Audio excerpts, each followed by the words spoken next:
Suara saya sudah terdengar? Terdengar ya. Ini saya sudah menyampaikan slide, sudah dibaca belum? Nampak nggak di screen Anda masing-masing? Terlihat. Iya. Coba saya cek ya, saya cek ini. Berubah kan? Berubah nggak? Halo, berubah nggak? Belum, Pak. Belum berubah. Belum. Ini belum berubah. Belum, Pak. Kalau di saya belum berubah, Pak. Gimana? Belum berubah, Pak. Belum berubah. Iya, Pak. Kok aneh, kok belum berubah ya?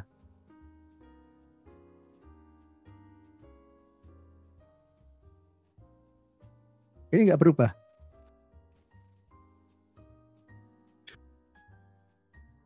Sudah berubah, Pak. Sudah berubah.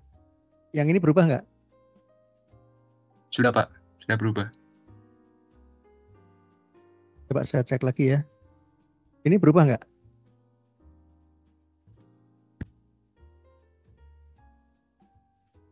Berubah nggak? Belum, Pak. Oh, berarti mesti gini apa ya? Kok aneh ya? Ini baru bisa berubah ya? Iya, Pak. Ini berubah lagi ya? Iya, Pak, berubah. Ya oke lah. Sementara saya pikir kita nggak usah slideshow ya. Mungkin ya yang penting bisa terbaca ya. Saya mau pastikan mudah-mudahan kelas A ya, hari ini bisa hadir semua ya siang ini untuk mengikuti kelas perkot ya, untuk yang kuliah yang ketiga kalau nggak salah ini. Jadi saya akan membahas mengenai forecasting ya, bagaimana kita mencoba untuk melakukan peramalan atau perakiraan arah perkembangan kota ya, khususnya ya kalau kita mengamati wilayah studi Anda memang bisa dikatakan secara umum perkembangannya mungkin ya masuk kategori lambat gitu ya, sehingga tentu akan beda gitu melakukan perakiraan perkembangan kota yang tumbuh cepat gitu ya dengan kota yang tumbuhnya lambat gitu ya. Jadi tapi setidaknya kita akan melihat apa saja sih sebetulnya yang menjadi trigger ya atau pemicu berubahnya kota atau tumbuh kembangnya kota. Karena sebetulnya kalau kita melakukan peramalan itu arahnya adalah bagaimana kita mencoba untuk mewujudkan ya urbanisasi yang berkelanjutan ya, atau yang namanya sustainable urbanism. Nah, ini saya akan mulai dengan isu utama ya. Jadi isu utama itu saya kira kota itu tumbuh karena memang adanya urbanisasi ya. Kota itu sendiri kan urban ya, produk dari atau karakteristik wilayah yang memiliki karakteristik urban gitu ya.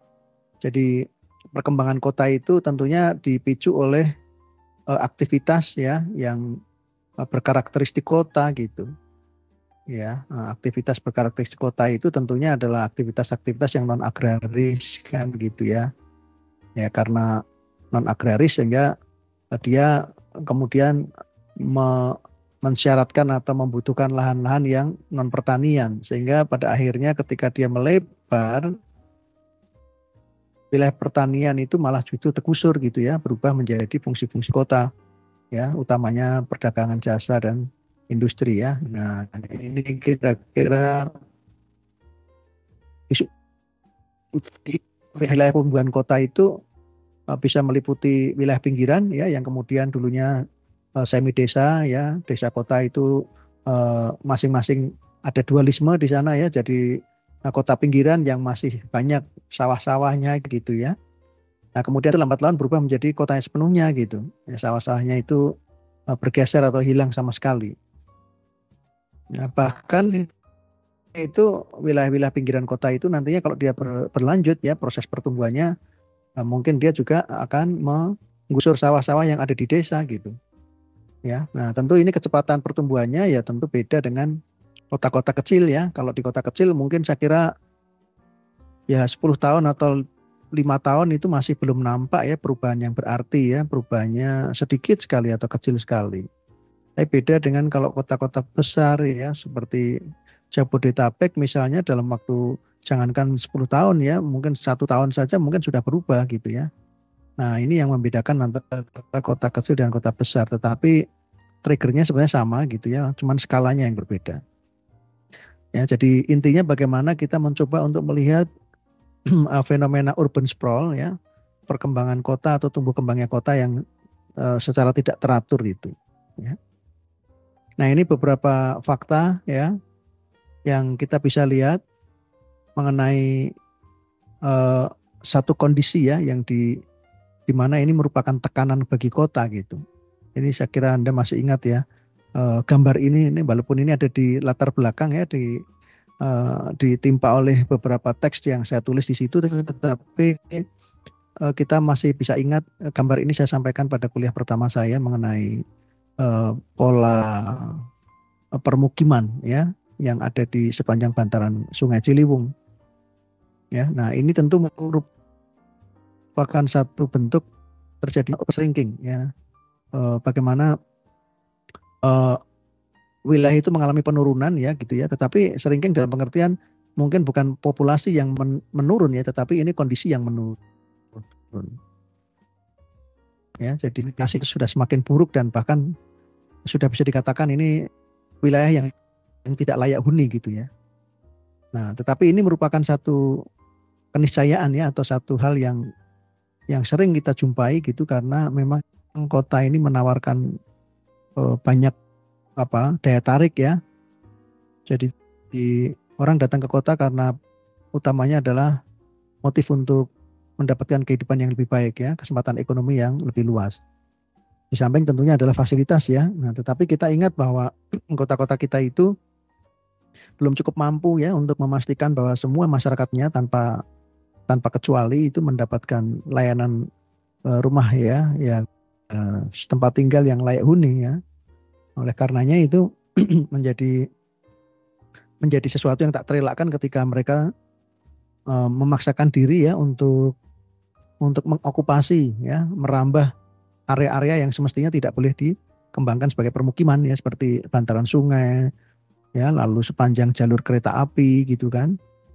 Lalu juga mungkin daerah-daerah konservasi yang lain ya, bukan hanya sungai di daerah hilir tapi juga sungai-sungai di daerah hulu gitu ya. Nah ini bagaimana kita bisa melihat pertumbuhan satu kota ya.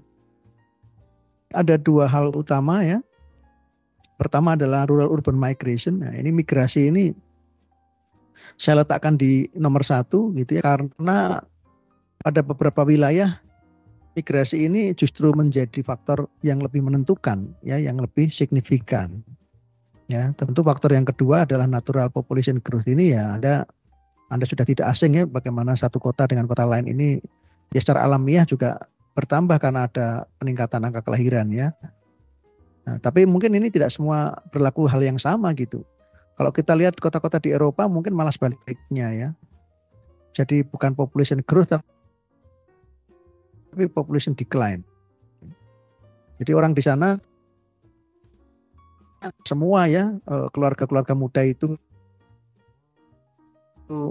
memiliki keturunan karena memang mereka tidak, konteks ini population growth itu tidak terjadi gitu ya. Jumlah penduduknya semakin menurun, bukan tambah tapi malah berkurang karena selalu ada yang meninggal tetapi tidak selalu ada yang lahir kembali. Bukan lahir kembali ya, tidak ada selalu yang lahir ya. Nah jadi ini kondisi ini berbeda ya antara di beberapa negara ya, khususnya negara maju itu memang mereka ada persoalan ya, populasi itu bukan soal penduduknya bertambah banyak atau bertambah semakin memadati wilayahnya, tapi justru mereka butuh penduduk ya. Mereka butuh angkatan kerja baru gitu ya, yang itu tidak bisa mereka penuhi sehingga akhirnya banyak migran yang datang ke sana untuk bisa bekerja ya. Nah saya kira di Instagram banyak itu konten-konten yang menyampaikan ini ya, kaitannya dengan isu kabur dulu itu ya. Nah, Anda bisa lihat bagaimana banyak tawaran-tawaran menarik gitu ya untuk para generasi muda Nah, di satu sisi mereka butuh tenaga kerja yang tentunya terampil ya, bukan sekedar angkatan kerja ya usianya, tapi juga harus memiliki skill tertentu supaya kita bisa mendapatkan kesempatan kerja di sana. Tapi persoalannya bukan itu ya, jadi memang kita bicara dalam konteks ini bahwa di sana memang mengalami population decline. Nah, sementara kita population growth-nya cukup tinggi gitu. Yang terjadi di kota-kota justru mereka tidak terserap ya oleh pasar kerja. Karena saking banyaknya penduduk tetapi pasar kerja itu terbatas ya. Nah, oleh karenanya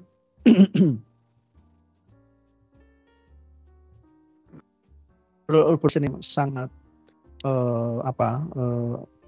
sangat menentukan gitu ya. Jadi kita melakukan analisa bagaimana pola migrasi antara satu kota dengan kota yang lain, kita bandingkan kenapa ada satu kota yang migration in-nya itu sangat tinggi ya, seperti misalkan Jakarta dan Jabodetabek gitu ya. Ini sebentar lagi Lebaran, nanti biasanya kalau fenomena yang dulu habis Lebaran itu orang-orang dari luar Jakarta yang dulunya tidak tinggal di Jakarta ikut masuk ke Jakarta. Ya, jadi family yang sudah pernah kerja di Jakarta pada saat mudik itu pulangnya kembali ke Jakarta atau ke Jabodetabek itu ya dia bawa pengikut gitu. Ya, jadi keluarga di desa atau di daerah yang lain itu ingin ikut mengadu nasib kalau melihat familinya ini sukses di Jakarta ya. Nah, ini persoalan migration antara wilayah urban dan wilayah rural. Nah, jadi kalau kita melihat bagaimana kota tumbuh itu tentunya kita akan yang paling mudah tentu melihat dari jumlah populasinya ya.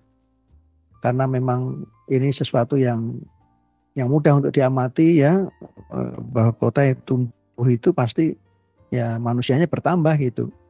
Hampir tidak bisa kita temukan satu kota yang tumbuh tanpa ada manusia gitu ya, karena dia tumbuh itu karena ada kebutuhan dari manusia. Ya, ada kebutuhan dari penduduk ya untuk melakukan sesuatu. Ya, tentunya ini berkaitan dengan ekonomi utamanya ya. Walaupun tidak selamanya seperti itu, kadang berkaitan dengan kegiatan konsumsi seperti pariwisata ya. Jadi tumbuh karena di sana ada sesuatu yang ingin dijual kepada manusia kan gitu. Apakah itu kegiatannya industri atau pariwisata atau kegiatannya permukiman ya. Jadi tumbuh karena ada rumah tinggal baru. Nah, kemudian yang kedua adalah adanya kenampakan intensitas tertentu ya, pemanfaatan lahan. Jadi kita bisa melihat kalau kalian lihat peta series ya tentang pertumbuhan kepadatan ruang yang ada di satu area misalkan gitu ya. Tembalang ini tahun 90 dibandingkan dengan tahun 2010 lalu 2020, Anda ingin melihat ya bagaimana perkembangan kenapa itu gitu kan. Nah, jadi ada intensive land use yang bisa diamati lewat tutupan lahan ya atau persentase build up area ya. Nah, kita untuk bisa melihat area mana yang berubah dan kenapa itu gitu ya. Kenapa bukan area yang lain, kenapa bukan area yang ya mungkin karena memang pertumbuhan itu tidak merata gitu. Ya, jadi kalau kita memprediksi itu saya kira juga nanti pada akhirnya misalkan kan pada akhirnya kita baru tahu bahwa ternyata pada area-area tertentu itu dia berkembang lebih cepat ya dibanding area yang lain. Ya, Anda bisa membandingkan antara kampus ya sama-sama kota pendidikan ya atau wilayah pendidikan ini antara Tembalang dengan Gunung Pati misal. Ya, kita punya Undip di sini dan di sana ada UNES. Saya kira besarnya hampir sama ya. Jumlah mahasiswanya ya tentu lebih banyak Undip, tapi mereka juga bukan universitas kecil. Nah, Anda bisa bandingkan antara Gunung Pati dan Tembalang itu. Kenapa kok bisa berubah ya? Kenapa kok bisa berbeda maksud saya? Ya, padahal sama-sama triggernya universitas besar. Tapi kenapa Tembalang itu berkembang jauh lebih cepat dibandingkan yang ada di Gunung Pati? Ya, nah Anda bisa melihat ada nggak kaitannya dengan infrastruktur, ada nggak kaitannya dengan akses atau yang lain? Ya, kenapa yang di Tembalang itu lebih cepat daripada yang di sana? Nah, ini kita mencoba untuk melihat komponen-komponen ya atau ya aspek-aspek yang perlu kita kaji untuk memahami bagaimana satu kota itu tumbuh ya. Nah ini gambaran mengenai urban sprawl ya. Saya coba slideshow ya, mudah-mudahan ini sudah bisa bergerak. Saya coba slideshow ini urban sprawl. Kita bisa melihat ya pada gambar itu bagaimana ruang-ruang terbangun baru ya, build up area baru yang ada di pinggiran. Jadi saya kira Anda bisa melihat bagaimana pola seperti ini ideal atau tidak ini. Ya, bangunan rumah tinggal ya, landed houses. Ya, antara satu bangunan dengan bangunan yang lain terpisah gitu ya, tidak beda dengan rumah-rumah yang ada di pusat kota ya. Jadi dinding sama dinding itu ketemu, kalau ini enggak ya. Jadi ada jarak antara satu rumah dengan rumah yang lain di samping kiri kanannya. Ya. Nah, ini pola-pola low density atau kepadatan yang relatif rendah ini tentunya dia membutuhkan lahan lebih banyak gitu ya. Jadi dia consume more land. Nah, ini sesuatu yang tentunya tidak baik karena kita tidak bisa membatasi ya kebutuhan lahan. Suatu saat mungkin habis ya sudah.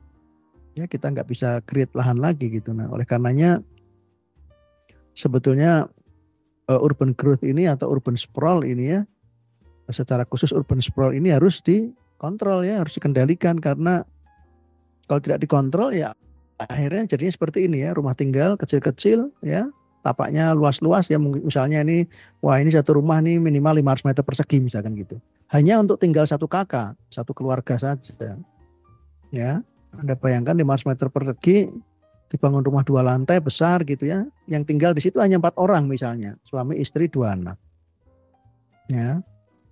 Padahal ada sekian ratus rumah atau bahkan sekian ribu rumah yang modelnya seperti itu. Nah, saya kira ini di sini kita bisa lihat bagaimana konsumsi terhadap lahan itu harus diefisienkan ya, supaya apa? Supaya lahan itu tidak habis dan kita masih bisa manfaatkan untuk kebutuhan-kebutuhan ya, yang tentunya dari tahun ke tahun pasti akan semakin meningkat. Ini saya cek ya sekarang, siapa tahu ini sudah bergerak. Bergerak nggak ini? Berubah Belum, enggak? Pak. Berubah ya? Tidak, Pak. Oh tidak. Oh. Ya. Kok enggak ya? Kenapa ini? Ini berubah ya? Berubah, Pak. Oke. Ya, jadi ada 3 model utama ya, atau 3 bentuk utama yang saya kira Anda sudah kenal ya. Jadi bagaimana urban growth ini kita kategorikan atau kita membuat kategori ya, bagaimana kota itu tumbuh. Yang pertama adalah tumbuh secara konsentrik ya, atau pola konsentrik. Nah, pola konsentrik ini dari katanya sudah konsentrik ya, jadi ya tentu mudah dipahami, kota yang berorientasi kepada satu pusat tertentu ya. Nah, dia berkembangnya tentunya tidak ke pusat itu, berkembangnya tentunya keluar ya secara radial, tetapi dia itu berorientasi pada satu pusat. Ya, satu pusat itu menjadi apa? Ya, target atau destinasi pergerakan harian. Setiap orang sekolah ke sana, bekerja ke sana, memenuhi kebutuhan belanja ke sana dan seterusnya. Ya, ini concentric zones. Saya kira Anda bisa melihat nanti di desa ya, tanggal berapa ya? Tanggal 12 ya kalian mulai survei, atau tanggal 11 itu desa-desa yang ada di wilayah studi kalian di studio itu maupun juga di Perkot ini polanya apa ini pertumbuhannya? Konsentrika gitu ya, karena ini kota desa gitu ya. Kota desa artinya ya kota yang ada di desa gitu, atau sudah mulai berkembang ke poin yang kedua yang namanya sektors itu. Ya. Anda bisa melihat ini, saya kira mungkin nanti sebagian besar Anda bisa menemukan ya ini perubahannya perubahan polanya adalah konsentrik ya, sebagian besar gitu. Dan dari situ nanti Anda bisa melihat ya kemungkinan berkembang ke arah tipe yang kedua, yaitu sektors itu. Ya, kalau di kampus Tembalang ini saya kira kita sudah berkembang secara sektoral ya.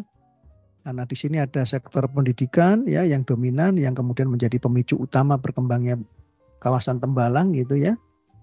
Dan dia berkembangnya juga sudah tidak konsentrik lagi gitu ya. Jadi kita bisa melihat pada bagian tertentu didominasi oleh kegiatan jasa gitu ya. Pada bagian yang lain didominasi oleh kegiatan ya tentunya kampus kita ini. Ya, kampus kita ini sebenarnya satu enklave sendiri, yaitu kampus pendidikan tinggi. Nah, sementara secara linear mungkin Anda bisa melihat bagaimana fasilitas ya yang tiap malam atau tiap sore Anda makan minum gitu ya. Misalnya di koridor-koridor tertentu itu kafe mereka ada di sana gitu ya. Jadi nah ini konsep sektoral ya yang kita bisa amati. Nah, kalau multiple nuklei ini tentunya adalah ruang yang lebih besar lagi gitu ya. Jadi ini Anda bisa lihat bagaimana struktur Jabodetabek ya. Itu termasuk pola-pola multi inti atau multi pusat, karena tidak hanya bergantung kepada satu pusat ya, DKI saja atau Jakarta Pusat katakan begitu. Ya, bahkan Jakarta saja sudah ada 5 pusat mungkin ya. Di pusat tengah itu namanya daerah Jakarta Pusat. Lalu nanti ada Jakarta Barat ya, Jakarta Selatan, Jakarta Timur, dan Jakarta Utara. Nah, ini masing-masing bisa mewakili yang namanya nukleus ya atau simpul pelayanan. Tetapi di luar Jakarta ada Tangerang, ada Bekasi ya, mana lagi Serpong, Depok dan seterusnya ya. Itu pun juga menjadi pusat-pusat pelayanan yang lain ya, tetapi skalanya lebih kecil dibandingkan dengan kota Jakarta. Nah, ini ada 4 komponen ya kalau kita mau membangun satu pemodelan atau modeling. Tentunya kita mengacu kepada land use ya. Modeling tentu akan tidak bisa lepas dari land use ya. Dari situ nanti baru kita kembangkan menjadi infrastruktur ya, lalu ekonomi ya. Ini salah satu yang ekonomi ini adalah salah satu yang merupakan trigger paling dominan ya kalau kita melihat bagaimana kota itu tumbuh ya, sebetulnya motif utamanya adalah kebutuhan ekonomi gitu ya. Bagaimana akhirnya satu areal persawahan atau area pertanian itu kemudian beralih fungsi ya. Itu pun juga karena tekanan untuk memenuhi kebutuhan ekonomi perkotaan gitu kan. Apakah untuk membangun kawasan industri ataukah untuk membangun fasilitas kota gitu kan. Ya, jadi termasuk juga yang ini tidak kalah serunya adalah kebutuhan yang selalu bertambah untuk membangun rumah baru kan gitu ya. Penduduknya baru, wilayahnya nggak bisa berkembang, nggak ada tanah yang bisa ditambahkan kan gitu ya, sementara sudah penuh ya, pada akhirnya mereka merambah sampai ke desa gitu. Ini motif ekonomi, dan kalau kita lihat motif environment-nya ya dampaknya nyata ya. Anda bisa lihat area-area terbangun baru itu ternyata menjadi penyebab terjadinya banjir yang dulu tidak pernah banjir misalnya. Atau penggusuran lahan-lahan sawah yang subur ini pun juga nanti akan berakibat pada terganggunya ketahanan pangan. Ya. Nah, ini kira-kira gambaran mengenai pemodelan kota, yaitu khususnya tumbuh kembang kota. Ya, ada 4 komponen yaitu land use, infrastruktur, ekonomi, dan environment. Ya, nah, infrastruktur ini sangat penting ya, perannya sangat utama karena dia menjadi pengarah pertumbuhan kota kan gitu ya. Kenapa pengarah? Karena setiap wilayah permukiman baru itu pasti akan ya mendekati akses kan gitu ya. Akses utamanya apa ini? Oh, jalan tol. Ya kalau jalan tol berarti dia mendekati exit tol ya kan gitu. Bukan di tengah-tengah tolnya itu ya, tapi di exitnya ya. Jadi pada simpul-simpul tertentu di mana dia bisa melakukan pergerakan. Nah, ini contohnya ya bagaimana empat komponen utama yang membangun model kota ini menjadi yang akan Anda amati nanti gitu. Ya kalau di dalam studio perencanaan studio proses Anda nanti akan datang ke Brebes dan Tegal gitu ya, atau Brebes dan atau Tegal gitu untuk melihat ya bagaimana kemungkinan perkembangan kota-kota atau wilayah ya, mungkin saya sebut bukan kota lah ya, mungkin kota desa ya yang menjadi wilayah studi kalian ini. Nah, keempat ini akan menjadi materi ya yang harus Anda lihat bagaimana Anda bisa mencoba memahami arah perkembangannya. Ya, kalau di sana ada jalan ya, sekarang ini sepi mungkin, tapi 5 tahun 10 tahun yang akan datang masih belum terlalu ramai. Nah, berarti harus ada sesuatu yang lain, bukan hanya jalan, tetapi sesuatu yang mampu untuk lebih atraktif ya. Misalnya Anda kembangkan di situ aktivitas pariwisata ya, karena dia punya potensi pariwisata sehingga dikembangkanlah itu. Ya. Bukan hanya jalan saja yang dibutuhkan, tapi sekaligus juga aktivitas-aktivitas pendukung. Ya, akhirnya arah kota berkembangnya ke situ. Atau dikembangkan ke arah yang lain misalnya. Ya, infrastrukturnya disediakan, ada jalan menuju ke situ, tetapi aktivitas ekonominya belum ada. Oh, mungkin paling mudah saya bikin saja pasar ya. Karena tempat di mana orang bisa berjual beli, memenuhi kebutuhan hidupnya ya, khususnya berkaitan dengan kebutuhan pangan. Ya, orang pasti akan mendekati ya pasar itu. Ya. Saya kira nanti Anda waktu mau beli rumah satu saat ya, entah 10 tahun lagi, entah kurang dari itu, Anda pasti akan pertimbangkan mana pasar yang terdekat gitu ya. Karena setiap orang pasti butuh untuk membeli bahan makanan. Ya. Nah, jadi ini 4 hal ini yang harus kita olah begitu ya, menjadi materi untuk memahami tumbuh kembangnya kota. Sampai di sini ada pertanyaan sebelum saya lanjutkan? Silakan kalau ada pertanyaan. Kalau tidak ada saya lanjutkan ya. Jadi ini kita sudah ke aglomerasi city. Sebentar. Sebelum saya lupa saya mesti bantu presensi kalian dulu ya. Nanti kalau kuliahnya selesai tahu-tahu saya lupa nanti. Masih hadir semua nggak ini?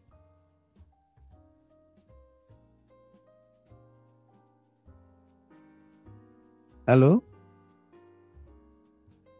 Halo semuanya?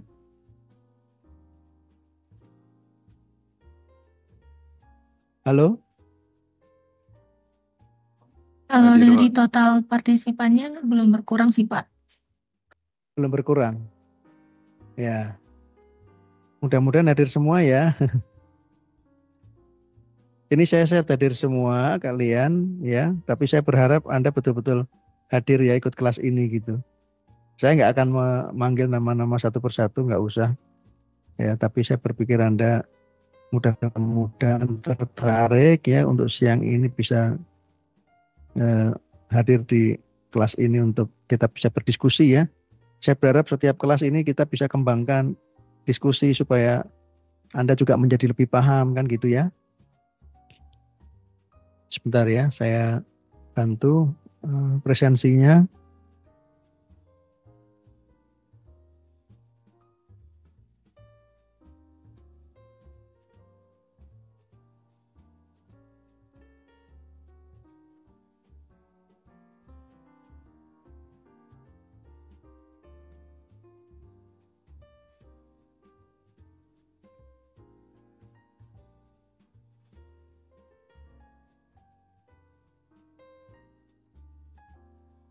Tadi siapa Mas Koordinator namanya lupa saya. Bertanya saya boleh nggak Pak direkam, silakan ya, nggak apa-apa direkam materi kuliah siang ini. Oke, ini saya sudah semua ya, kan ya 56 betul. Betul ada 56. Betul Pak. Ya, oke.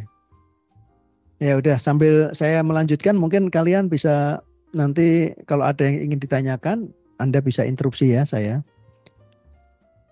Jadi saya kira Anda juga sudah pernah mendengar ada yang namanya polycentric cities ya, atau asal katanya dari polycenter ya. Poly itu artinya jamak, banyak, lebih dari satu. Nah, center itu tentu ya pusat ya. Jadi kota yang memiliki banyak pusat. Ya, apa maksudnya nih kota memiliki banyak pusat? Ya, nanti Anda sebentar lagi diminta untuk bikin rencana struktur ruang ya. Nah, Anda mungkin akan bicara mengenai pusat-pusat ini ya, pusat-pusat pelayanan.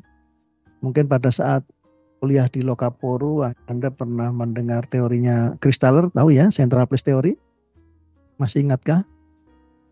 Ada teori tentang ya tempat pusat ya, Central Place. Nah, itu juga merupakan salah satu teori yang mendasari ya, karena kita memahami pusat baru ya ketika kota itu berkembang makin besar. Ya, jadi prinsipnya kota itu berkembang itu sudah menjadi sesuatu yang wajar ya. Tentunya pada area yang tumbuh penduduknya banyak ya. Ya, tumbuh penduduk banyak itu sebetulnya bukan soal bahwa anaknya itu punya atau masyarakatnya itu punya kecenderungan untuk memiliki anak banyak ya, tetapi utamanya sekarang ini kota menjadi lebih banyak penduduknya bukan semata-mata dari angka kelahiran ya, tetapi justru dari migrasi ya. Nah, ini yang membuat kota ini satu dengan yang lain berbeda. Kenapa ya migrasi masuk ke Jakarta itu lebih banyak daripada migrasi masuk ke kota mana ya? Temanggung misalnya agak kecil ya. Kota Wonosobo atau kota Salatiga gitu kan. Atau bahkan kota Semarang sendiri. Jakarta itu pasti paling besar gitu kan. Habis itu mungkin mana nih? Oh, Semarang mungkin di bawahnya itu. Ya, kalau kita tadi sebut dengan kota-kota yang ya bukan berarti Semarang itu di bawah Jakarta ya. Di bawah Jakarta masih ada Surabaya, masih ada Medan, Semarang setelah mereka. Tapi kita melihat bagaimana aglomerasi kota atau cities agglomeration ini terjadi gitu. Ada kompetisi di sana. Kompetisi antara Jakarta dengan Semarang ini, kenapa orang lebih tertarik ke Jakarta ya daripada ke Semarang? Ya, atau kenapa orang itu lebih tertarik ke Surabaya ya daripada ke Bandung misalnya? Apa kelebihan Surabaya dibanding Bandung misalnya? Kenapa orang lebih suka di Surabaya ya, bukan ke Bandung? Atau kenapa orang lebih suka di Medan ya daripada ke Palembang misalnya? Jadi ada kompetisi, adanya spesialisasi tertentu. Ya, ada keunggulan-keunggulan tertentu yang sifatnya khusus yang tidak dimiliki oleh wilayah yang lain gitu. Ambil contoh misalkan saat ini Anda datang ke Undip ya. Datang ke Undip untuk belajar PWK gitu. Kenapa kok tidak belajar di tempat di mana tinggal?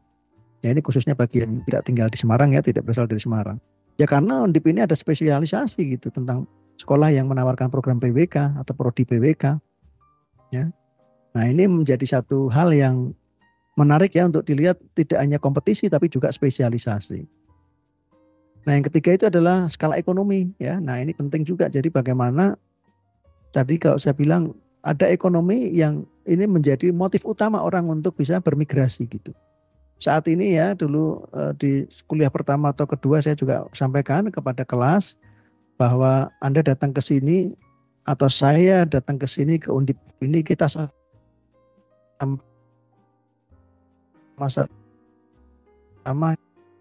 kelompok kerja ya. Anda sebentar lagi baru bekerja, tapi Anda saat ini datang ke sini untuk untuk belajar gitu ya, bukan sekedar untuk menambah pengetahuan kan gitu ya, tapi karena Anda punya harapan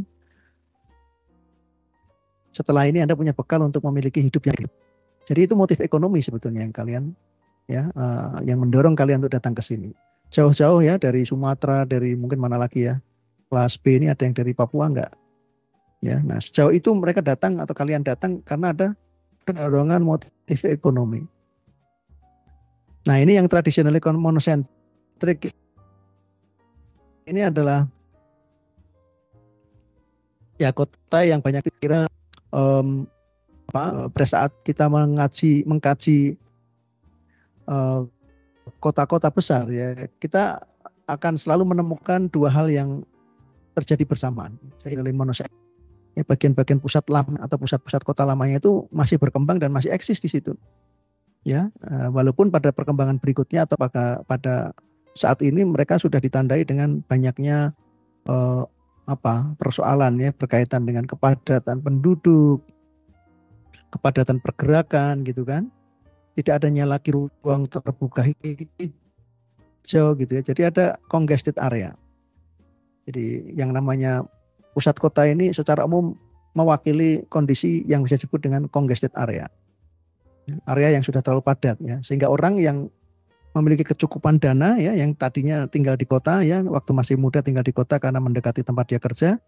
Nah, setelah dia modalnya cukup atau uangnya tabungannya sudah cukup, dia kemudian mencari tempat yang lebih nyaman gitu. Ya, lebih nyaman, mungkin lebih luas tanahnya, lebih banyak hijau gitu ya. Mereka menuju ke pinggir.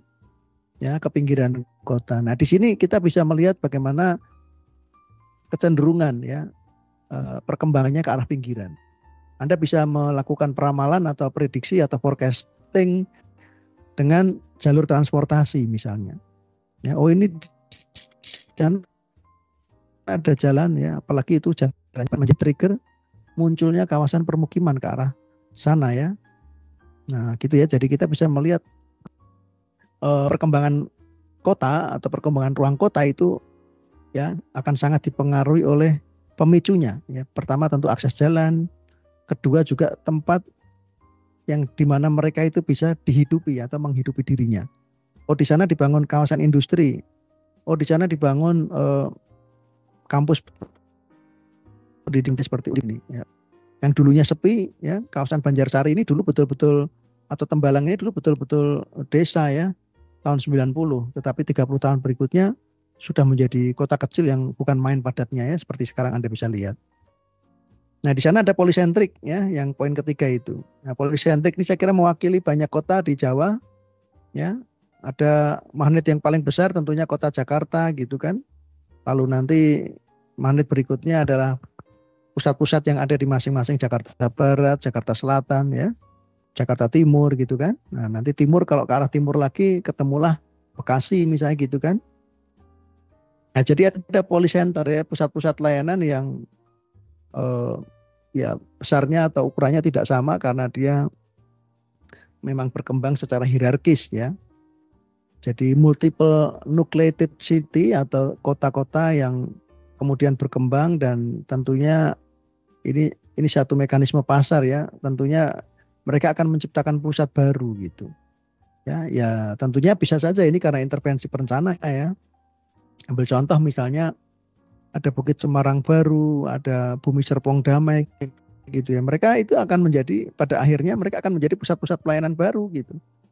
Ya keberadaan BSD atau BSB itu kan bukan hanya untuk orang yang tinggal di situ, tapi juga untuk masyarakat yang tinggal di sekitar komplek itu ya, sehingga mereka juga bisa merasakan keberadaan pusat layanan baru itu.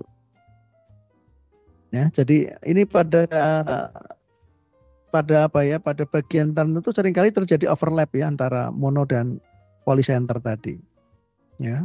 Ya, ini persoalannya bukan pada terjadinya overlapping itu, tetapi persoalannya adalah pada ruang-ruang yang menjadi irisan dari antara mono dan polycenter ini tentu akan memberikan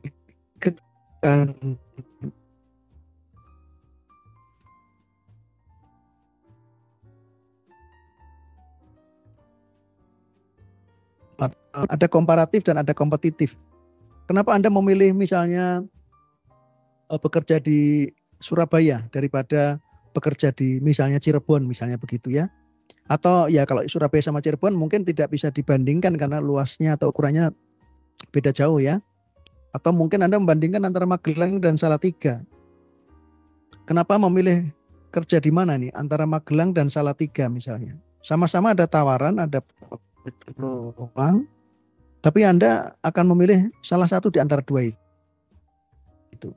Ya, pasti Anda akan berpikir mana yang lebih menarik untuk Anda. Jadi ada komparatif dan kompetitif advantage yang akan Anda nilai di sana. Ya, apa kelebihan kota Salatiga dibanding dengan Magelang dan sebaliknya? Ya, lalu bagaimana Magelang itu karakteristik ruangnya ya, dia ada di dekat mana? Lalu Salatiga itu dia ada di dekat mana? Oh, Salatiga itu dekat dengan Semarang hanya jaraknya 45 menit saja dari Semarang. Sementara Magelang itu dari Jogja 1 jam. Ya, sebelum sampai ke sana kota-kota kecil semua. Oh, berarti kalau begitu enak Salatiga ya, apalagi Salatiga masih ada jalan tol yang menghubungkan Semarang dan Salatiga. Sementara di Magelang Salem ya. Nah, ini pertimbangan-pertimbangan yang akan menciptakan peluang ya, pertumbuhan baru. Semakin dia memiliki keunggulan tentunya semakin terbuka luas ya, terbuka lebih besar ya kemungkinan dia untuk bisa berkembang. Nah ini saya kira mudah ya untuk membedakan mana pola-pola monosenter ya. Kalau monosenter pasti arah perkembangannya secara radial ya. Jadi ini ada pusat ya, lalu ada ring 1 gitu kan, ada ring 2 gitu kan. Karena memang pusat itu kan pada akhirnya di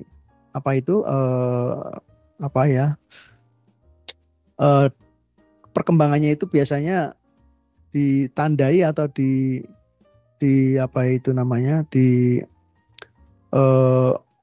dinilai atau dianggap itu perkembangannya secara radial. Jadi ada ring 1, ring 2 di luarnya, ring 3 dan seterusnya sampai dengan ring terluar ya. Nah, ring terluar ini pasti kawasan pertanian, area pertanian, di mana di sana kepadatannya semakin jauh dari kota semakin rendah kepadatannya ya. Dan sebaliknya semakin mendekati ke pusat kota kepadatannya makin tinggi karena harga lahan mahal gitu kan, ruang lahan pun yang masih tersedia juga sudah nggak ada. Oleh karenanya perlu ada satu peningkatan dalam hal jumlah lantai yang bisa menampung lebih banyak populasi. Nah, polisentrik itu bagus nggak kalau begitu? Kok tadi monosentrik ada kelemahan ya? Tetapi polisentrik bagus nggak?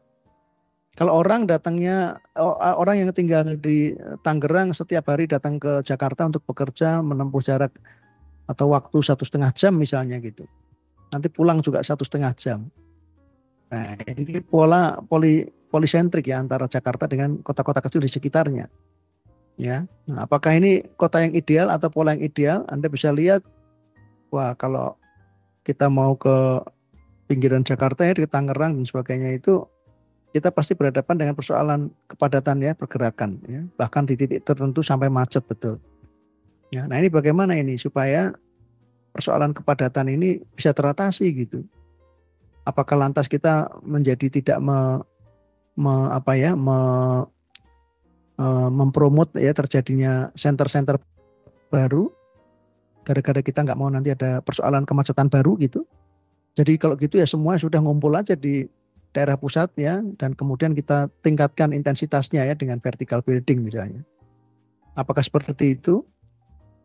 Ataukah ya policenter itu juga boleh juga, dan itu sesuatu yang baik supaya beban di pusat itu bisa didistribusi gitu kan. Sehingga kita munculkan beberapa atau kembangkan beberapa pusat baru yang bisa untuk menampung ya perkembangan dari pusat-pusat yang lama itu yang semakin membesar. Ya. Nah, ini planning policy ya. Jadi bagaimana planners itu mengintervensi, memberikan preskripsi ya. Karena pada akhirnya pertumbuhan satu ruang itu akan bergantung pada 3 faktor atau 3 aktor utama ya. Jadi yang pertama adalah tentunya adalah pemerintah ya, di sana menetapkan planning policy ya. Jadi pemerintahlah yang menetapkan planning policy. Lalu pelaku usaha ya, kelompok-kelompok yang memanfaatkan ruang-ruang kota itu untuk kebutuhan tertentu dengan motif yang tertentu juga gitu kan ya. Nah, kemudian baru masyarakat. Masyarakat ini adalah masyarakat yang bisa ikut ambil bagian di dalam proses perubahan tadi, atau bahkan dia tidak ikut ambil bagian cuman terkena dampak ya. Jadi masyarakat yang terdampak oleh perubahan kebijakan lahan misalnya. Contohnya ada revitalisasi sungai yang kemudian dibuat untuk rumah tinggal ya, rumah susun misalnya. Nah, yang dulunya tidak banjir sekarang malah banjir ya, karena membuat resapannya tidak ada resapannya gitu. Ya, nah ini sesuatu yang harus dipertimbangkan ya, apakah betul pertumbuhan wilayah itu berakibat pada persoalan-persoalan ikutan ya, apakah itu lingkungan, apakah itu sosial gitu kan. Contohnya bagaimana Pak persoalan sosial? Ya bisa saja kalau Anda membuat gated community ya, rumah tinggal yang high end ya, yang hanya untuk orang-orang yang jauh di atas kelompok menengah ya, jadi orang-orang kaya ya. Nah, dia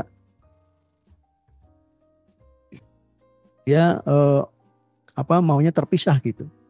Ya, ada persoalan-persoalan sosial, kecemburuan muncul di sana karena masyarakat yang dulunya sudah tinggal duluan di situ, di kampung-kampung itu, kemudian tiba-tiba berdiri satu rumah mewah gitu ya, atau kelompok atau komplek rumah mewah gitu, dan yang mereka itu penghuni barunya itu ya tidak pernah berinteraksi dengan mereka karena memang mereka kompleknya itu dikelilingi oleh dinding ya yang sangat tinggi ya, karena memang betul-betul mereka mau supaya, atau pengembangnya mau supaya orang yang tinggal di komplek itu merasa aman ya, pertimbangan security. Nah ini sesuatu yang pasti punya potensi besar untuk menimbulkan friksi sosial. Ya, mereka pasti mereka timbul kecemburuan, ya.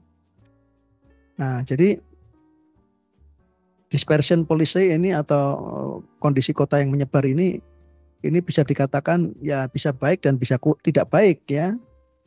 Tergantung bagaimana kita menetapkan policy yang baik atau yang benar supaya pertumbuhan itu tidak menimbulkan dampak negatif, tetapi justru sebaliknya memberikan manfaat positif. Nah, ini the failure of contemporary patterns of urbanization. Ya, Anda bisa melihat bagaimana urbanization itu menciptakan pola-pola berkembang yang acak, ya, urban sprawl. Ya, ini tentu bukan sesuatu yang baik, ya. Urban sprawl dia nyebar ke sana tapi ternyata kepadatannya sangat rendah. Nanti nyebar lagi ke sana kepadatannya rendah lagi. Nyebar lagi ke sana kepadatannya rendah lagi. Nah, jadi ini menghabiskan lahan, ya, di mana-mana dihabiskan, ya. Dan itu nanti berkembang menjadi kota gitu, sedikit terus, ya. Ya, pada akhirnya nanti nyambung, ya, seperti Jabodetabek itu sudah nggak kelihatan batasnya antara Jakarta dengan Tangerang, Jakarta dengan mana Depok dengan Bekasi, ya. Karena sudah nyambung gitu. Ya. Ya, di sana sudah muncul mulai ada polarisasi sosial gitu kan.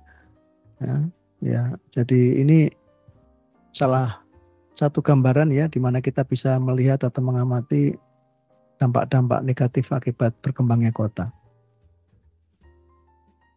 Nah, ini ada managing the growth, ya. Anda bisa melihat bagaimana Jakarta ini sekarang berkembang, ya, menjadi Jabodetabek. Dulunya Jakarta kecil gitu kan, kemudian berkembang ke, ya, penjuru-penjurunya, ya, ada barat, ada timur, ada selatan gitu kan. Nah, dari situ pun nggak cukup gitu, mereka masih berkembang terus sampai merambah ke wilayah Provinsi Jawa Barat gitu kan. Yang ke sana merambah lagi ke wilayah Provinsi Banten kan gitu.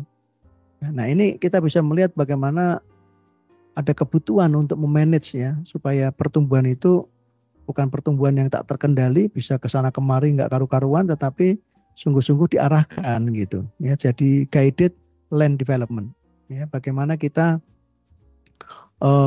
ya, sebagai implikasi ini, ya, ini kita nggak bicara tentang land development, tetapi kita bicara bahwa land development ini perlu gitu untuk mengarahkan supaya pertumbuhan kota itu tidak terjadi secara sporadis, ya.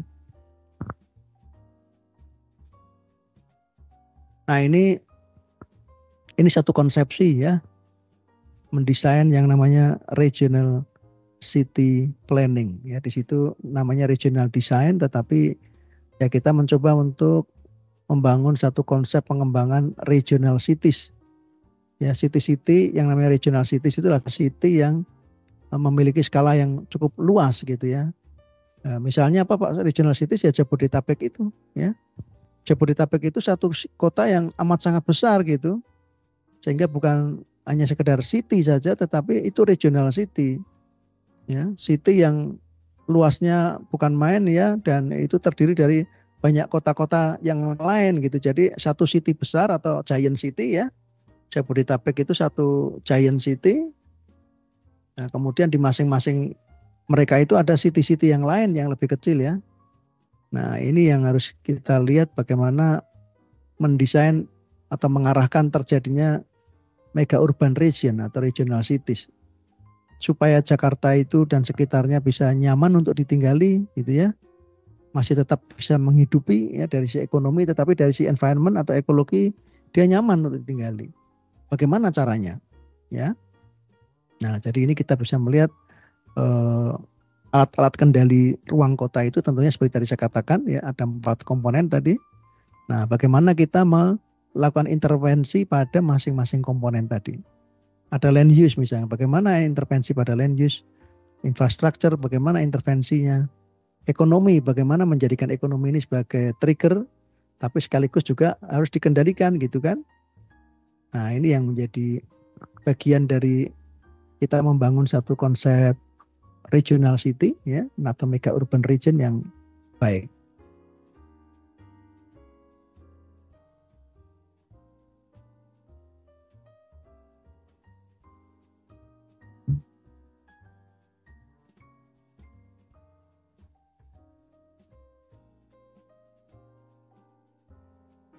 Nah, ini ada 3 tipe ya tentang pola-pola permukiman ya pada skala yang regional ya. Kita bisa melihat Jabodetabek misalnya yang paling mudah, atau mungkin ada ya kalau di Semarang ini namanya Kedung Sepur ya.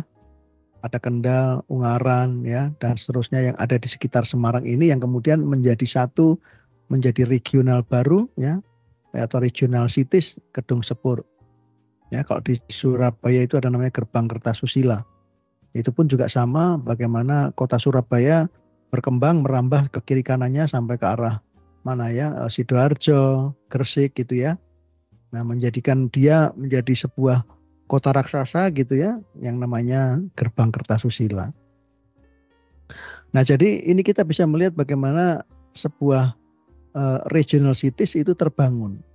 Dan di situ kita bisa melihat bagaimana arah perkembangan di masing-masing masing-masing area gitu.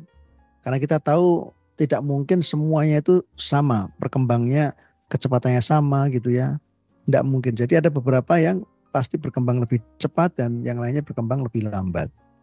Ya tentu yang baik adalah sama-sama berkembangnya, tetapi itu ya tidak mungkin ya bisa sama persis karena kota-kota itu memiliki potensi yang berbeda antara satu lokasi dengan lokasi yang lain. Nah, kita bisa melihat ada metropolitan region ya. Nah, metropolitan region itu ya tentu ditandai dengan karakteristik kepadatan penduduk. Ya. Di wilayah metropolitan ini pasti dia ada fasilitas yang lebih lengkap ya. Kemudian akses yang lebih mampu menjangkau daerah yang manapun gitu ya. Nah, kesediaan akses dan amenities itu ya, fasilitas itu akan menciptakan atraksi ya, semakin banyak orang datang ke sana. Jadi ini kalau metropolitan region yang seperti ini karakternya berkembang dengan pesat, yang dibutuhkan bukan kita mempromot tetapi kita mengontrol malah gitu ya. Jadi bagaimana wilayah metropolitan ini jangan sampai berkembang ya ke arah yang tidak kita harapkan. Kita mencoba untuk mengarahkan perkembangannya. Ya, kita memforecast tetapi sekaligus kita directing dia. Ya, kita harus leading dia supaya jangan sampai kotanya itu justru menuju kepada konversi pada area-area tertentu yang itu harus kita lestarikan gitu ya, karena di sana ada lahan sawah abadi. Nah, ini caranya meningkatkan densitas ya atau kepadatan penduduk ya dengan cara kita mengarahkan ya bagian-bagian tertentu memang ini menjadi area area pengembangan baru ya, sementara bagian yang lain justru kita tutup ya, nggak boleh ada lagi pengembangan di sini karena kita tidak arahkan ke sini. Nah, ini yang perlu untuk kita pahami ya, bagaimana mengarahkan kota itu tidak selamanya itu terjadi secara natural atau alamiah ya, berkembang sesuai mekanisme pasar saja, tetapi planner juga bisa saja dia melakukan intervensi mengarahkan supaya perkembangannya ke arah barat ya, bukan ke arah timur misalnya gitu.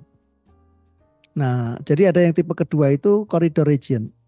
Nah, kalau corridor region dari namanya kita bisa menebak bahwa ini bentuk perkembangan yang tumbuh secara linier ya, di sepanjang kiri kanan sebuah jalan utama misalnya. Ya, jalan utama itu semakin lebar, semakin ramai ya, tentu kiri kanan jalan itu akan menjadi semakin cepat ya untuk menjadi kawasan padat atau kawasan hunian baru. Kan gitu ya. Nah, ini saya kira ini mudah dipahami. Ya. Yang ketiga adalah bentuk wilayah-wilayah yang masih bernuansa desa. Bukan hanya dari sisi environment-nya saja, tapi sekaligus juga dari karakteristik ekonominya. Ya, sebagian besar masyarakat masih bercocok tanam, ya, sebagian besar masih bekerja di sawah, di ladang dan sebagainya. Ya, sebagian besar pun juga masih banyak yang peternak juga gitu ya. Nah, ini kegiatan ekonomi rural inilah yang kemudian menciptakan karakter ya kepada lingkungan permukiman yang dibentuk di sana gitu. Ya, Anda bisa membedakan kalau di desa mungkin arah perkembangannya relatif konsentrik mungkin ya gitu kan. Nah, sementara kalau metropolitan region ini perkembangannya sudah acak ya, sudah sprawl karena begitu ada jalan langsung muncul permukiman baru. Di sana begitu ada jalan baru muncul lagi gitu. Ya, beda dengan rural region ya, mungkin dia berkembangnya secara konsentrik ya. Jadi dari ring 1 ya, pusatnya itu kemudian berkembang ring 2. Ya, sampai ring 2 ini lama sekali ya, 10 tahun baru dia melebar menjadi ring 3 misalnya. Ya. Nah, jadi kita bisa melihat bagaimana tumbuh kembang ini ada yang amat sangat cepat, tetapi juga ada yang relatif lambat. Nah, ini tantangan planning pada saat ini ya, bagaimana planner itu mampu memprediksi, melakukan peramalan ya, forecasting mengenai kemungkinan perkembangan di masa akan datang. Ya, jadi intinya adalah planning itu harus mampu menyeimbangkan gitu ya, perkembangan pada wilayah-wilayah yang ada di cakupan wilayah dia atau cakupan wilayah yang dilayani dia ya, supaya apa? Supaya tidak terjadi pola-pola perkembangan yang uncontrol ya. Ya, seperti yang terjadi Jabodetabek, saya kira itu mewakili pola uncontrol ya. Sudah nggak ada lagi ruang terbuka yang menghubungkan yang menghubungkan Jakarta dengan Tangerang misalnya. Jakarta dengan Depok juga nggak kelihatan bedanya. Jadi dari Jakarta ya sudah ngelewatin bangunan terus gitu ya, sampai akhirnya tahu-tahu sampai di Depok. Ya, nah ini pun juga menjadi bagian dari bagaimana supaya kota ini sungguh-sungguh menjadi ruang hunian yang livable. Ya. Nah, ini materi PPT yang saya siapkan ya untuk Anda simak bersama, dan saya harapkan mudah-mudahan kalau ada diskusi tentu saya senang. Sebelum kita melangkah ke, ada satu film YouTube ya, panjangnya cuma 10 menit, ini film YouTube-nya tidak lama. Nah, saya ingin mengajak kalian untuk mencoba menyimak ya film itu, dan Anda mencoba untuk ya menggali ya beberapa hal yang mungkin bisa kalian kembangkan idenya ya. Kita bisa diskusikan gitu ya, apa-apa yang mungkin bisa jadi ini menjadi apa ya, ide untuk kalian kembangkan di tugas perkot maupun di tugas studio. Ya, ini filmnya mengenai urban growth boundary ya. Urban growth boundary itu satu dari namanya ya, kita sudah tahu bahwa ini tentu adalah satu batas ya. Boundary itu kan batas gitu ya. Jadi namanya ada urban growth boundary, jadi ada satu batas yang ditetapkan ya, satu delineasi yang supaya kota itu tidak melebihi itu perkembangannya atau pertumbuhannya ya. Jadi UGB atau urban growth boundary ini adalah sesuatu yang sudah banyak diterapkan gitu. Nah, pertanyaannya adalah UGB ini baik apa enggak ya? Baik atau tidak, atau tepat atau tidak gitu. Jadi judul filmnya itu adalah dia itu efektif atau worthless gitu. Ya, apakah betul-betul urgent untuk kita terapkan ya boundary itu, atau malah sebaliknya gitu. Ya. Ada yang mau ditanyakan sebelum kita putar filmnya? Mudah-mudahan masih ada ya di sini. Coba saya panggil nih, Afidatun ada di situ? Halo Afidatun? Ada di situ Afidatun? Halo?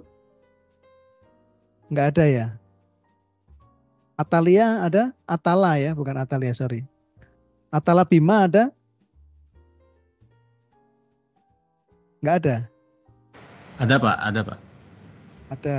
Coba Maulidia? Maulidia ada? Hadir Pak. Hadir, oke, makasih. Masita ada nggak? Masita Asia? Hadir Pak. Hadir, oke, alhamdulillah ya. Narisa ada? Hadir Pak. Hadir, oke. Asalia? Hadir Pak. Asalia hadir, oke. Afidatun ya, nggak ada ya? Afidatun Nurul Hikmah ada? Nurul Nikmah, maaf. Ada? Putri ada? Putri? Hadir Pak. Oke, hadir. Ya sudah, saya nggak akan, walaupun saya panggil, saya nggak akan menganulir ya kehadiran kalian. Saya cuma manggil aja, saya pengen tahu Anda hadir atau enggak. Yohana Caroline ada nggak? Hadir, Pak. Hadir. Baik, itu sampel saja ya. Oke, sekarang saya mau share untuk film YouTube ya. Saya juga sudah kirim linknya untuk Anda semua. Saya kira nanti Anda bisa ya mengulang lagi ya untuk mencermati bila mana diperlukan. Mohon disimak ya, filmnya hanya 10 menit kok ini. Ya 10 menit lewat 54 ya 11 menit lah.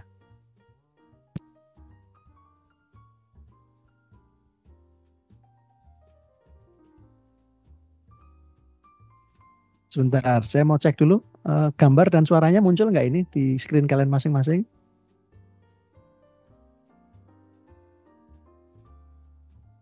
Muncul nggak ini? Muncul Pak. ya. Suara juga muncul ya? Suara nggak muncul? Bentar, Coba. suaranya. Kayaknya tadi suaranya saya belum ini ya. Saya stop sharing dulu ya, bentar. Tadi belum saya, soundnya belum saya ini. Sekarang udah pasti bisa.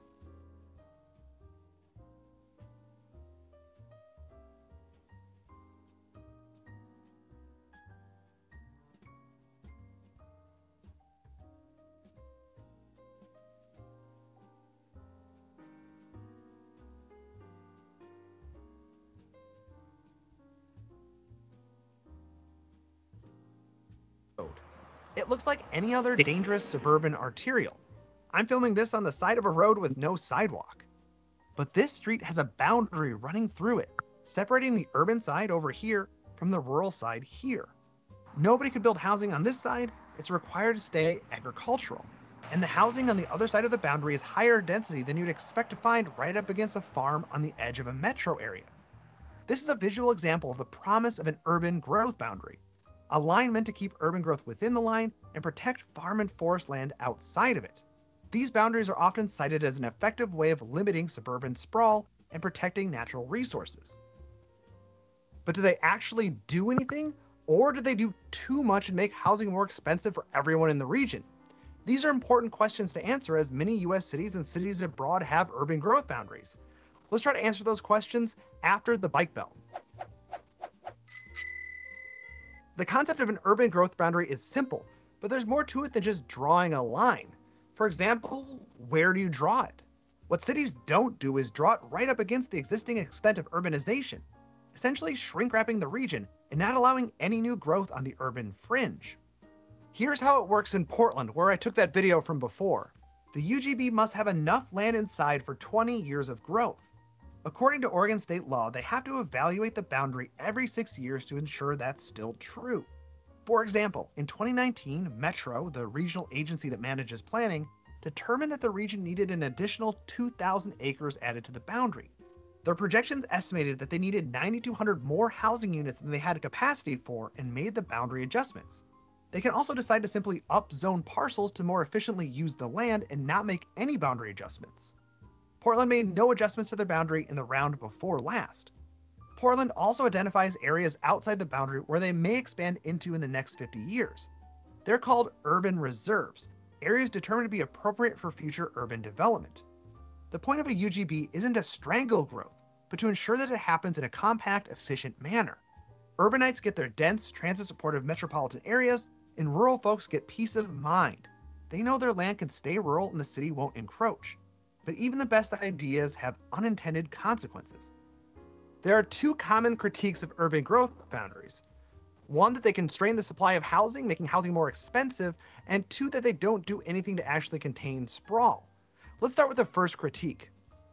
According to the logic, by constraining the land available for development, UGBs decrease the supply of housing, causing housing prices to increase. In a West Coast city like Portland, where housing unaffordability is almost a given already, a UGB-related price increase would just be piling on and could hurt a lot of people. So is it true? Like most things in planning, the answer is complicated. Studies have shown that UGBs can increase the cost of land within the boundary, but not necessarily the final cost of housing. How does that work? Well, if housing is built to higher densities, in part to maximize the value of the limited land, the cost per unit could still be lower. Remember those buildings at the beginning of the video? 3 stories right on the edge of farmland is pretty dense. This can offset the higher initial land costs. This might mean that there are fewer large lot single-family subdivisions, but that's a good thing if you don't want wasteful lawns and longer commutes.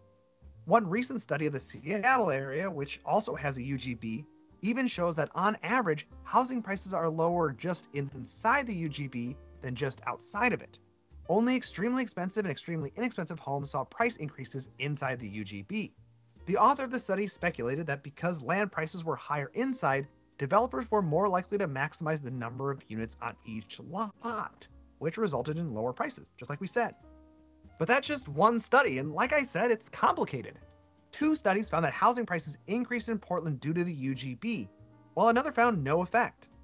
A study of Knoxville, Tennessee's urban growth boundary found an increase in prices, and yet another Seattle study found a price decrease. The reality is that there are many factors influencing housing prices, and the constraint of land due to the urban growth boundary is just one aspect of that. One study found that there could be an increase in prices right inside the UGB because that boundary locks in nice rural views for the houses nearby. Those homeowners know that there won't be any new development blocking their views for years. We know that UGBs don't necessarily increase housing prices within the region, but what about the second critique, that they don't actually stop sprawl at all? Well, to be fair, nothing about boundaries suggests that the development within it has to be compact, walkable with access to transit. A study of land development within the urban growth boundary found that exurban development at a density even lower than suburban development, was occurring. This was happening in the unincorporated rural areas in the UGB where there wasn't high density zoning to encourage more intense use. Okay, so sprawl can still happen within the boundary, but does the boundary stop sprawl outside of it? Maybe not. What's stopping development from just skipping over to the next town down the road outside the urban growth boundary and setting up development there? The boundary then would be just displacing sprawl, not stopping it. And if those people are still commuting into the UGB, it could actually create a negative environmental impact due to the longer commutes. This is called a spillover effect. Portland's metro area is up against the Oregon-Washington border, and the state of Washington didn't have any statewide growth management planning until 1990, years after Oregon adopted theirs. That meant that suburban development couldn't happen on the fringe of the Portland metro area in Oregon, but it was game on in Washington. Vancouver, Washington was a release valve for suburban growth for decades. Basically, Portland exported its sprawl to Washington. There's also evidence that some suburban development happened in more far-flung rural communities. These critiques about housing prices and spillover effects aren't enough to totally discredit the idea of UGBs, but just an example of how all land use policies in a region need to work in concert. Now, some complementary policies that can make a UGB work better. Land use policies within the boundary have to allow and encourage higher density development so housing prices remain reasonable.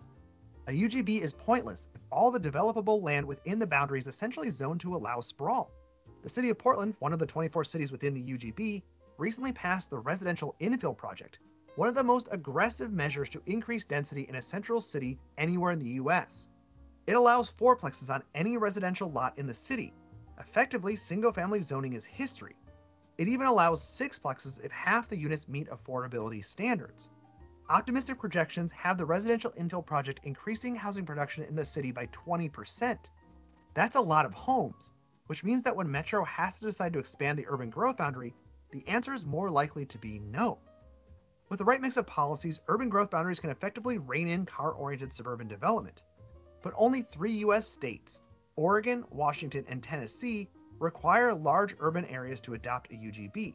Some cities, like San Jose, California, and Boulder, Colorado, have adopted them without state mandate. State mandates are helpful, though, because they typically require regional cooperation. Like I mentioned before, without all cities within a metro area on board, you're going to get spillover effects. All of that sprawl is going to be redirected to the community that doesn't want to take part in it. The state of Oregon passed its UGB law, SB 100, back in 1973. Republican Governor Tom McCall seized upon an unlikely alignment of environmentalists, farmers, loggers, and urbanites, and called for and signed a law for comprehensive statewide planning. Here's what he had to say about suburbia. But there is a shameless threat in our environment and in the whole quality of our life, and that is the unfettered despoiling of our land. Sagebrush subdivisions, coastal condominium, and the ravenous rampage of suburbia here in the Willamette Valley all threaten to mark Oregon's status as the environmental model of this nation. Hey, that's pretty progressive for the 1970s. State law requires entire regions to submit their urban growth boundaries for state approval. The state then checks them up against Oregon's statewide planning goals, and if they meet those goals, they're approved. Few states exert as much top-down land use control as Oregon, but you need that kind of state mandate to force local governments within regions to work together. Urban growth boundaries aren't perfect, but paired with the right supporting land use policies, they can be effective at curbing low-density development. And honestly, we need to use every tool we can to stop that kind of development because it bankrupts our local communities, harms the environment, and increases traffic congestion. So it just makes sense. This is my last video for my visit to Portland. Did you know that I used to live in Portland? Probably not, since I shared next to nothing about myself personally on YouTube. But if you made it this far, maybe you're interested in who I am, how I make these videos, and how I got my start on YouTube in the first place. A video about that on YouTube wouldn't do well with the algorithm and could actually harm my channel. So I posted it over on Nebula. It's a streaming service I co-own with other great creators, and we're posting all kinds of ad-free bonus content over there. We're talking about creators like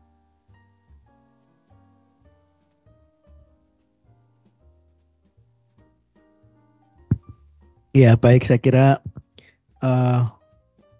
film yang tadi cukup jelas ya. Mudah-mudahan Anda bisa menangkap pesan-pesan, beberapa hal yang kita bisa amati. Mungkin kalau kita bandingkan dengan kota-kota yang ada di kita, beberapa teman yang tinggal di Jabodetabek misalnya, atau saya kira karena kita tadi atau film tadi bicara mengenai urban growth boundary, kita bisa melihat bagaimana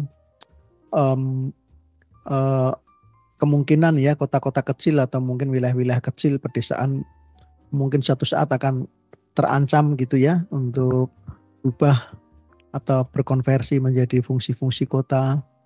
Ya, saya kira ini juga hal yang tidak yang sama ya kejadiannya dengan Depok pada sekitar awal 80-an misalnya, atau Tangerang pada sekitar awal 80-an, atau Serpong pada sekitar awal 80-an gitu ya kira-kira. Jadi pada kala itu mereka mungkin masih lebih banyak didominasi oleh karakteristik desa gitu, tapi semakin kesini ya semakin cepat laju pertumbuhannya, semakin berubah ya secara masif. Bahkan teman-teman yang tinggal di Depok misalnya bisa melihat ya mungkin pada saat Anda lahir di sana ya sudah cukup padat ya Depok ya misalnya gitu ya.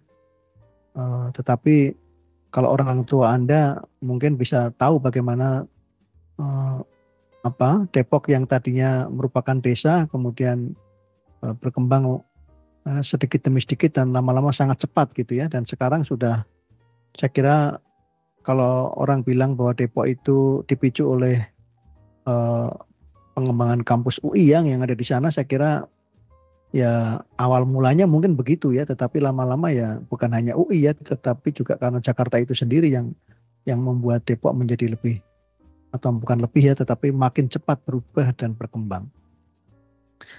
Nah, sebelum saya membahas sedikit mengenai urban growth boundary, ada yang ingin disampaikan mengenai materi kuliah saya maupun film YouTube yang tadi saya sampaikan? Ada yang mau menyampaikan pendapat? Siapa yang mau menyampaikan pendapat?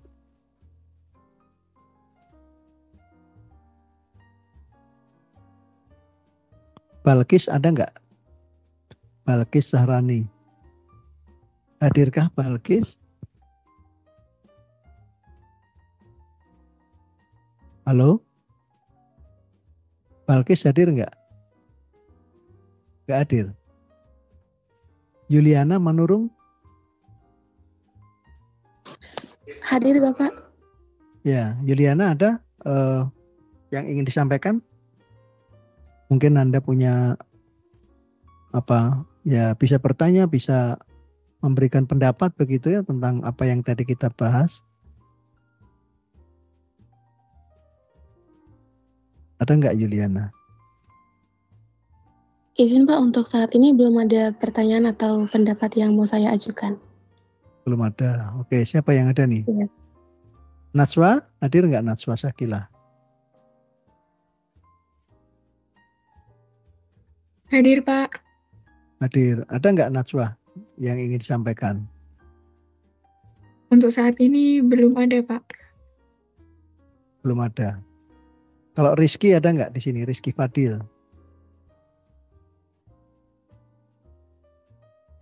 Rizky Fadil Muharram? Hadir, Pak. Hadir. Coba Mas, saya tanya, kira-kira apa yang kamu pahami dengan urban growth boundary itu, Mas?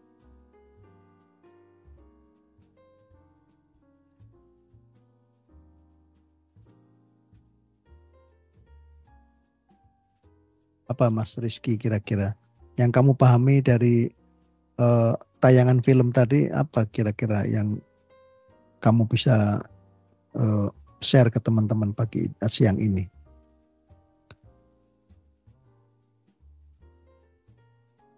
Halo Rizky, masih monitor? Ya. Dapat saya pahami, urban growth wonder adalah fenomena pertumbuhan kota yang sangat pesat, Pak, yang didorong oleh industrialisasi, teknologi, dan juga yang lainnya, Pak. Lalu apanya? Yang menarik dari kamu apanya? Jadi kamu menitik beratkan pada perkembangan kotanya. Dari Iya, katanya atau dari namanya urban growth boundary. Lalu apa itu? Kalau kamu menyimak judul film tadi, mungkin kamu bisa mengacu kepada judul itu ya. Apa itu maksudnya? Urban growth boundary itu.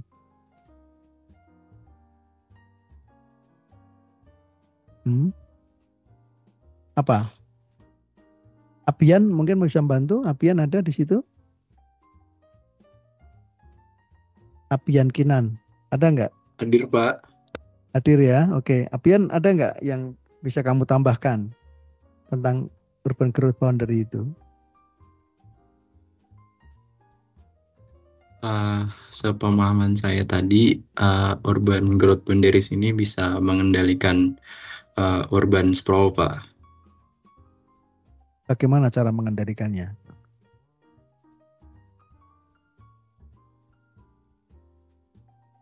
Bagaimana cara mengendalikan sprawl-nya? Dengan mencegah penyebaran yang tidak teratur mungkin, Pak. Ya, bagaimana caranya mencegah itu? Cara mencegahnya bagaimana? Tadi di film tadi mungkin cukup jelas ya, saya kira cukup jelas ya. Kalau menurut saya dari gambarnya pun juga tadi cukup jelas ya beberapa ini. Coba saya tampilkan ya ini. Anda masih ingat nggak gambar saya tadi?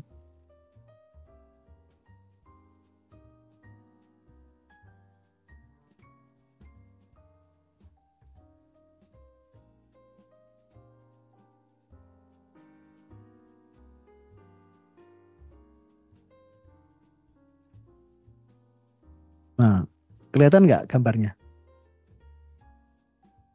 Terlihat nggak di screen kalian? Kelihatan, Pak.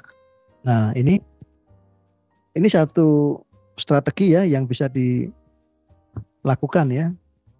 Apa itu kira-kira urban growth boundary itu?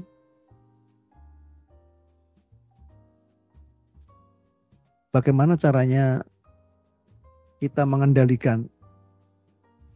Gimana caranya itu?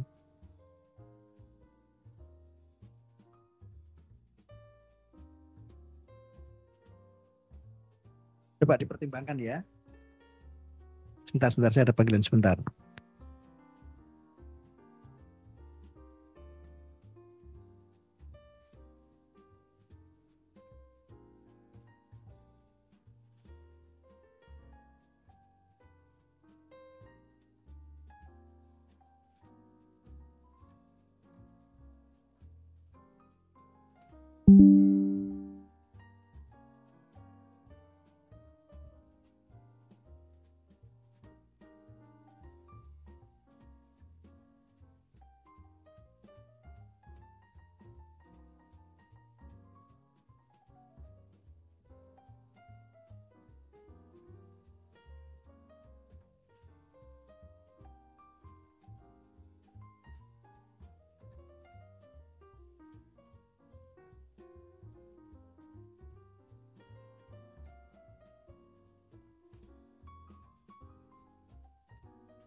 dari gambar ini kira-kira apa yang Anda bisa simpulkan? Jadi saya kira kita kalau dari namanya urban growth boundary ya, jadi kita mesti melihat kata kuncinya ada boundary di sana. Ya. Jadi ada dua kata kunci sebetulnya. Yang pertama adalah urban growth, yang kedua adalah boundary-nya.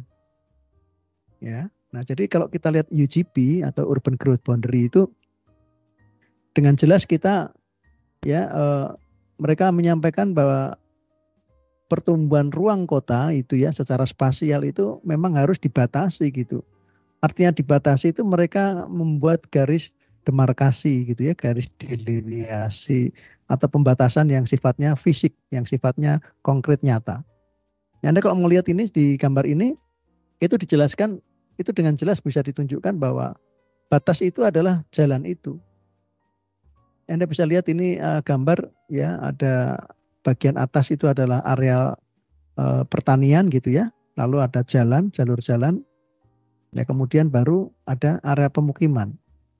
Nah, jadi jalan itu adalah objek yang membatasi tumbuhnya permukiman nyebrang jalan itu ya. Jadi nggak bisa lagi ada permukiman yang ada di seberang jalan sana. Jadi boundary-nya apa? Boundary-nya adalah jalur jalan itu. Nah, sekarang kalau kita melihat dalam skala kota, misalnya kota Jakarta akan kita batasi ya, andaikan sekitarnya belum berkembang. Kita akan batasi sampai kilometer berapa Jakarta itu boleh berkembang. Let's say misalkan kilometer 25. Oke, dari kilometer 0 sampai kilometer 25 ini adalah area pertumbuhan ruang kota. Di luar itu, kilometer 26 ya sudah nggak boleh lagi ada bangunan di sana. Jadi area di kilometer 26 radius itu semuanya adalah area hijau. Jadi ketika sekarang misalnya nih Jakarta sudah berkembang sampai dengan kilometer 15 misalnya gitu ya. Nah, sehingga masih ada sisa 10 kilometer ya, ruang di antara kilometer 11 sampai dengan kilometer 25 yang bisa dipakai untuk perluasan ya. Ruang-ruang yang nanti akan tumbuh kemudian. Nah, tetapi tidak lebih dari itu. Bisa paham ya ini ya? Jadi pembatasan secara fisik supaya apa? Supaya nanti kita bisa punya arah perkembangan baru itu kemana tempatnya? Ya, apakah ke arah baratkah, ke arah timurkah, atau ke arah selatan misalnya gitu. Pada kilometer yang keberapa kita boleh dan mana yang kita tidak boleh lagi. Ya, nah ini urban growth boundary. Nah, tadi kan dijelaskan suatu saat urban growth boundary ini juga worthless gitu. Walaupun awalnya idenya bagus supaya kita bisa menekan konsumsi lahan gitu ya. Supaya jangan sampai nanti sawah itu atau desa itu beralih fungsi semua menjadi kota gitu. Habis kan? Nah, tetapi jeleknya urban growth boundary ada juga kalau kita nggak betul-betul teliti ya, bukan teliti tetapi nggak betul-betul tegas gitu ya. Nah, artinya apa? Artinya ketika kita berikan pembatasan saja tapi tanpa memberikan satu disinsentif ya misalnya, ya nanti agenda yang terjadi ruang kotanya itu tidak melebar sampai ke desa tetapi bagian-bagian tertentu itu masih low density gitu. Seperti yang Anda lihat tuh di sini rumahnya 1-2 lantai saja. Ya, ini low density. Dan urban growth boundary itu diyakini dari beberapa pengalaman kasus kota-kota di Amerika Serikat itu karena ada pembatasan ruangnya, jadi nggak bisa lagi keluar dari kilometer sekian, misalnya gitu ya. Sehingga akhirnya apa yang terjadi, tanah-tanah di kota itu menjadi naik bukan main harganya. Kalau naik berarti kan akan susah untuk bisa dikembangkan dengan harga yang affordable. Sehingga orang-orang juga bingung, waduh ini harga naik, sementara saya juga butuh untuk dapat tempat tinggal. Ya, nah inilah yang nanti menjadi satu pemikiran gitu, bagaimana UGB ini ya pada satu sisi tidak dengan serta-merta meningkatkan harga lahan ya, apalagi harga lahan yang meningkat sangat drastis gitu ya. Tetapi pada ruang-ruang di mana lahan itu masih dimungkinkan untuk dikembangkan ya, pada kilometer-kilometer luar itu pun kita harus menerapkan satu konsep pengembangan yang intensif ya, high density. Bukan low density seperti yang ada di gambar ini, tetapi yang high density. Ya, jadi bagaimana konsumsi lahan itu kita tekan supaya apa? Supaya kepadatan yang kita hasilkan itu sungguh-sungguh bisa mencerminkan pola-pola pengembangan yang compact development atau pola-pola pengembangan yang hemat lahan. Ya, jadi tidak hanya sekedar membatasi ruang perluasan kotanya, tapi sekaligus juga ya mengatur bagaimana pengembangan itu harus dilakukan, yaitu dengan high density dan dengan model-model yang vertical building gitu ya. Gitu kira-kira. Ada yang mau ditanyakan kelas B ini? Silakan kalau ada yang mau menyampaikan pendapat, berkomentar. Tidak ada. Adakah? Dina Kamalia mana? Ada nggak hadir? Dina Kamalia Hidayati.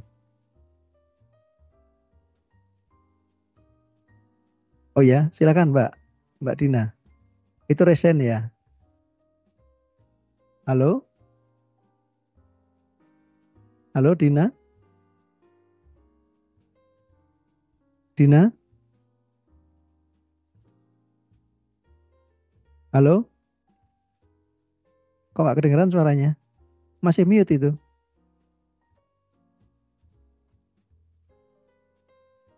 Halo Dina? Dina nggak monitor ya?